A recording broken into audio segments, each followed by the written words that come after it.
अपने चारों तरफ आग का गोला बनते हुए देखकर सब लोग काफी डर गए थे।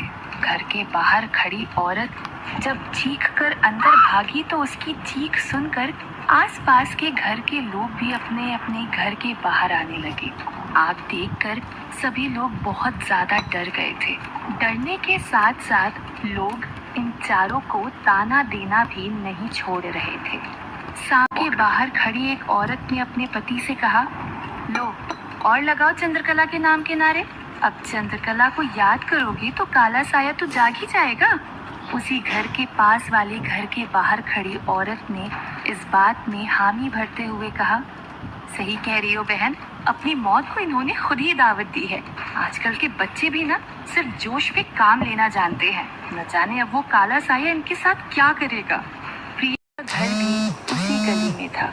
हो हल्ला सुनकर प्रिया की माँ भी बाहर आ गई। अपनी बेटी को इस तरह आग के बीच झुलसते देख प्रिया की माँ की आंखें फटी की फटी रह गई। प्रिया की माँ ने रोते हुए चिल्लाकर कहा, भगवान क्या हो गया? अरे मैंने मना किया था तुझे कि इस काजल की बातों में मत आ। इसकी तो किस्मत अच्छी थी कि ये उस काले साए से बच गई। हमारी किस्मत अच्छी नहीं है बेटा। कहकर प्रिया की माँ रोने लगी।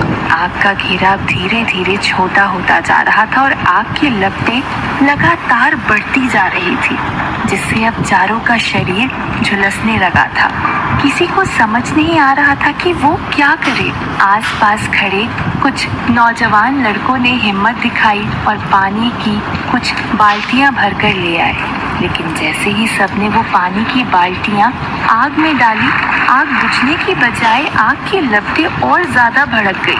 आग की लपटें इतनी ज्यादा तेजी से भड़की कि पानी फेंकने वाले लड़कों तक वो आग की लपटें चली गई। सबने अपने हाथों से अपने चेहरे को ढका और वहीं जमीन पर गिर गए। ये देख वही हवा में उड़ रही मालती जोर जोर से हंसने लगी। वहाँ खड़े सब लोग भी समझ गए कि इस आग के पास जाने का मतलब है अपनी जान जोखिम में डालना।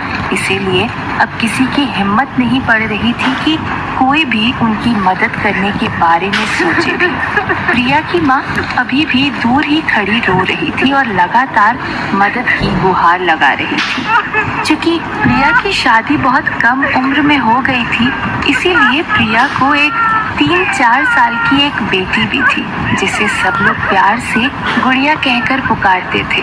अपनी नानी की रोने की आवाज सुनकर गुड़िया भी बाहर आ गई। पहले तो उसका ध्यान प्रिया की तरफ नहीं बल्कि सिर्फ अपनी नानी की तरफ गया, लेकिन जब उसे भीड़ दिखाई दी और अपने शरीर पर आग की गर्मी का एहसास हुआ तो उसका ध्यान आग की तरफ गया।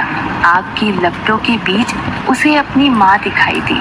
अपनी माँ को आग की लपटों में देख वो नन्ही सी जान भी बहुत ज्यादा डर गई और जोर जोर से रोने लगी। प्रिया को अब अपनी मौत अपनी आंखों के सामने दिखाई दे रही थी। ऐसे में अपनी बेटी और अपनी माँ को इस तरह रोता देख प्रिया का दिल भी भर आया था। वहाँ खड़े सब लोग तो जानते थे कि ये आग उस काले साए ने लगाई है, लेकिन उस नन्ही सी जान को ना तो काले साए का डर था, ना ही उन आग की लपटों का। उसे तो बस अपनी माँ नजर आ रही थी। तभी एकाएक गुड़िया प्रिया की तरफ बढ़ने लगी। प्रिया की माँ रोने में और लोगों से मदद मांगने में इतनी खोई हुई थी कि गुड़िया की तरफ उसका ध्यान ही नहीं गया। जोर जोर से गुड़िया गुड़िया चिल्लाए, तब जाकर प्रिया की माँ का ध्यान गुड़िया की तरफ गया, लेकिन तब तक गुड़िया काफी दूर आ चुकी थी। प्रिया की माँ गुड़िया को रोकने के लिए गुड़िया की तरफ दौड़ी, लेकिन तभी उसके रास्ते में एक पत्थर आया और वो लड़खड़ा कर गिर गई। गिरने की वजह से प्रिया की माँ के घुटनों में एक पत्थर इतनी जोर से लगा कि वो वापस उठ ही नहीं पाई। गुड़िया लगातार उस आग के गोले की तरफ बढ़ रही थी। तभी प्रिया का भी ध्यान गुड़िया की तरफ गया। वो भी जोर जोर से चिल्लाकर गुड़िया को अपने पास आने से मना करने लगी। नहीं गुड़िया, इस तरफ मत आओ बेटा, दूर रहो इस आग से। पर नादान गुड़िया को ये सब कुछ सुनाई नहीं दे रहा था। वो तो बस लगातार उस आग की तरफ बढ़ते जा रही थी। गुड़िया अब आग के बहुत नजदीक आ चुकी थी।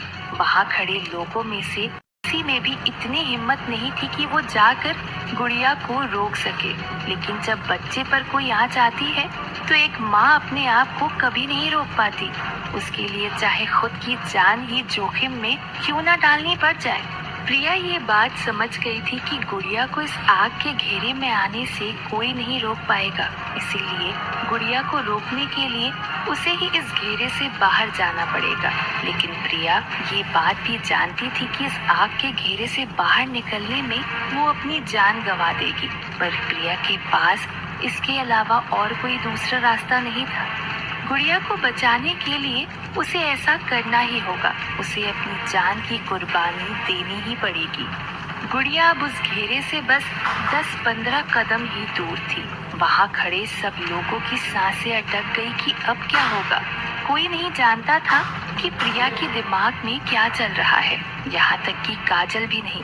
काजल ने प्रिया का हाथ कस के पकड़ा हुआ था, लेकिन तभी प्रिया ने अपना हाथ जोर से झटका और प्रिया का हाथ काजल के हाथ से छूट गया।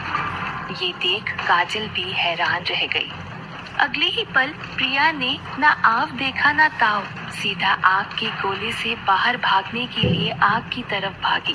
प्रिया आग के गोले के बिल्कुल पास पहुंच चुकी थी और जैसे ही उस आग को लांघने के लिए अपना पैर आगे बढ़ाया, पीछे से काजल ने लपक कर उसका हाथ पकड़ लिया। काजल तो प्रिया का हाथ पकड़कर उसे पीछे खींचना चाहती थी, लेकिन एक तरफ काजल ने प्रिया का हाथ पकड़ा और दूसरी तरफ प्रिया ने उस आग पर अपना पैर रखा। इसके बाद जो हुआ उसने सबको चौंका दिया। प्रिया का पैर जैसे ही उस आग पर गया, उस आग से प्रिया जली नहीं बल्कि वो आग पीछे हट गई। ये देख वहां खड़े सब लोग हैरान रह गए। कोई ये समझ नहीं पाया कि ये हुआ कैसे। वहां हवा में उड़ रही मालती भी गुस्से से आग बबूला हो गई। प्रिया ने जब मुड़कर देखा तो काजल ने उसका हाथ पकड़ा हुआ था। काजल की नजर उसके गले में पहने हुए रुद्राक्ष की तरफ गई। वो समझ गई कि इस रुद्राक्ष की वजह से ही ये आग उनका कुछ नहीं बिगाड़ पाई। अब उन्हें इस आग का कोई डर नहीं रह गया था। चारों लड़कियां बिना डरे सीना चौड़ा किए उस आग की तरफ बढ़ रही थी। जैसे जैसे वो चारों उन आग की लपटों की तरफ बढ़ रही थी, वैसे वैसे वो आग की लपटें पीछे की तरफ जा रही थी। ऐसा लग रहा था मानो अब वो आग इन चारों लड़कियों से डर रही थी। गांव वालों ने भी अभी दांतों तले उंगलियां दबा रखी हुई थी। वो अभी भी नहीं समझ पा रहे थे कि आखिर ये हो क्या रहा है। अपनी माँ को अपनी तरफ बढ़ता देख गुड़िया भी जहाँ थी वहीं रुक गई। देखते ही देखते वो आग की लपटें पीछे हटते हटते बिल्कुल शांत हो गई। अब तो मालती भी समझ गई थी कि ये सब उस रुद्राक्ष की वजह से हो रहा है जो काजल ने अपने गले में पहना हुआ है। वो ये भी समझ गई कि जब तक इस काजल ने ये रुद्राक्ष पहना हुआ है तब तक वो उसका कुछ नहीं बिगाड़ पाएगी, और मालती खामखा अपनी शक्तियां जाया नहीं करना चाहती थी। यही सोचकर वो बस गुस्से में वहां से चली गई। जैसे ही आग शांत हुई, प्रिया दौड़कर गुड़िया के पास गई और उसे उठाकर गोद में लिया। तब तक प्रिया की माँ भी उठकर प्रिया के पास आ गई थी। प्रिया ने अपनी माँ को भी गले से लगाया। आखिरकार सब ने राहत की सांस ली। धीरे धीरे वहां पर भीड़ और बढ़ने लगी थी। जब काजल ने भीड़ की तरफ देखा तो सबकी आंखों में एक ही सवाल था कि अभी जो भी हुआ वो हुआ कैसे। पर सब लोग काजल को पहले ही बहुत कुछ सुना चुके थे, इसीलिए किसी की हिम्मत नहीं हो रही थी कि वो काजल को इस बारे में कुछ भी पूछे। इसीलिए काजल ने ही वहां खड़े सबसे कहा, क्या हुआ? यही जानना चाहते हैं ना कि आखिर ये सब हुआ कैसे? लेकिन क्या सच्चाई आप लोग हजम कर पाएंगे? ये सुन सब लोग एक दूसरे की तरफ देखने लगे। उन्हें समझ नहीं आया कि काजल कहना क्या चाहती है। तभी भीड़ में से किसी ने कहा, कहना क्या चाहती हो काजल? हम कुछ समझे नहीं। इस पर काजल ने कहा, चाचा यही कि अगर मैं ये कहूँ कि हमारी जान चंद्रकला ने बचाई है तो क्या आप लोग मानेंगे? सभी लोग के बीच खुसर पुसर होने लगी। इस पर एक वृद्ध आदमी ने कहा, चंद्रकला ने? लेकिन ये कैसे हो सकता है? चंद्रकला तो यहाँ है भी नहीं। इसका जवाब देते हुए काजल ने कहा, चंद्रकला तो यहाँ नहीं है, लेकिन चंद्रकला का दिया हुआ रुद्राक्ष मेरे गले में है। इसी रुद्राक्ष ने उस दिन भी मेरी जान बचाई थी और आज भी हम सबकी जान बचाई है। यही रुद्राक्ष चंद्रकला ने शारदा के माँ बाबा को भी दिया था और ऐसा ही सुरक्षा धागा चंद्रकला ने सुनीता को भी पहनाया था। प्रिया ने गुड़िया को अपनी माँ की गोद में दिया और काजल की बात को आगे बढ़ाते हुए कहा, शारदा के घर वाले शारदा को वो रुद्राक्ष पहना नहीं पाए। सुनीता के गले से वो सुरक्षा धागा उस काले साए ने निकलवा दिया। सुनीता के वक्त पर आप लोगों ने उसे एक रुदाली कहकर बाहर ही बिठा दिया। जब तक वो अंदर आई तब तक बहुत देर हो चुकी थी। इसमें चंद्रकला की क्या गलती थी? सब लोग चुपचाप इनकी बातों को सुन रहे थे। किसी के पास सामने से कुछ भी कहने के लिए नहीं था। प्रिया के सहेली ने प्रिया की बात को जारी रखते हुए कहा, और रही बात शारदा की, तो शारदा की जान बचाने के लिए चंद्रकला ने अपनी जान तक खतरे में डाल दी थी और मौत के मुंह से बचा भी लाई थी। उसे उसके घर पहुंचाने जा ही रही थी कि तभी वहां पर मोहन चाचा आ गए और शारदा को चंद्रकला से अलग कर दिया। मोहन जी भी वहीं पर मौजूद थे। जैसे ही मोहन जी ने ये बात सुनी, मोहन जी को फिर से दौरा पड़ गया। वो वही बात फिर से दोहराने लगे, मैंने अपनी बेटी को मार दिया, मैंने अपनी बेटी को मार दिया। ये सुनकर काजल ने मोहन जी के पास जाकर मोहन जी से कहा, चाचा आज चुप मत रहिएगा, बता दीजिए कि उस दिन क्या हुआ था। प्रिया और उसकी दोनों सहेलियां भी मोहन जी के पास आई और प्रिया ने कहा, हाँ चाचा, आपके गुनाहों की सजा चंद्रकला को मिल रही है। वही चंद्रकला जिसने आपकी बेटी शारदा की जान बचाने के लिए हर मुमकिन कोशिश की थी। दूसरी सहेली ने भी मोहन जी से कहा, अगर आज भी आप चुप रहे तो न जाने कितनी शारदा की जान जाएगी। बताइए चाचा कि उस दिन क्या हुआ था। पर मोहन जी ने कुछ जवाब नहीं दिया, बस एकदम चुप हो गए। काजल ने हाथ जोड़कर रोते हुए कहा, बोलिए चाचा बोलिए, आपको शारदा की कसम। जैसे ही मोहन जी ने ये सुना, मोहन जी एकाएक जोर जोर से रोने लगे। शारदा के जाने के बाद भी मोहन जी एक बार भी नहीं रोए। ऐसा लग रहा था मानो सारा दर्द जो अब तक मोहन जी ने अपने सीने में दबाए हुए थे, उस रोने के साथ वो सारा दर्द बाहर निकल आया। मोहन जी फूट फूट कर रो रहे थे। मोहन जी को रोता देख किसी ने उन्हें चुप नहीं करवाया। सब जानते थे कि उनका ये दर्द बाहर निकलना बहुत जरूरी है। खूब रोने के बाद मोहन जी ने खुद को ही चुप करवाया और सबसे कहा, हाँ बिल्कुल सच कह रही हैं ये लड़कियां, और मैं भी सच कह रहा हूँ। मैंने ही मारा मेरी बेटी को, और सिर्फ मैंने ही नहीं बल्कि सुनीता के घर वालों ने सुनीता को मारा है। पारुल को सुभाष ने मारा है।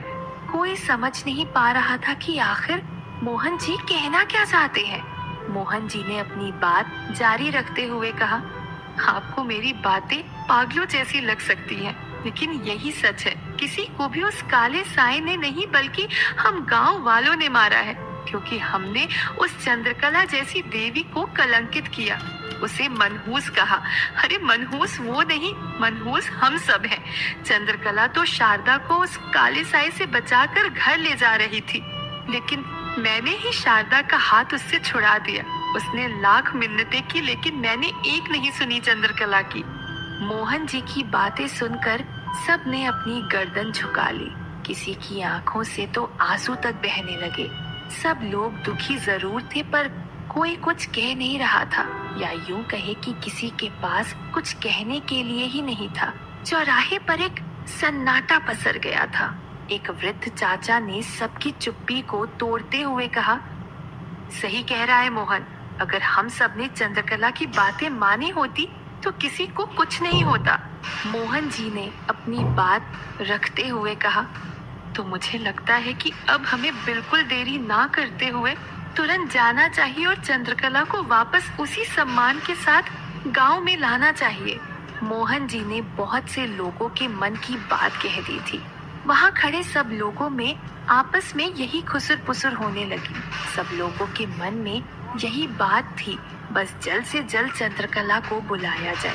पर कुछ लोगों के मन में अभी भी कुछ शंकाएं थी। उनमें से किसी ने अपनी शंका जाहिर करते हुए कहा, वो सब तो ठीक है, लेकिन एक बात को आप लोग कैसे छुटला सकते हो कि वो काला साया आया तो चंद्रकला की वजह से ही है इस गांव में।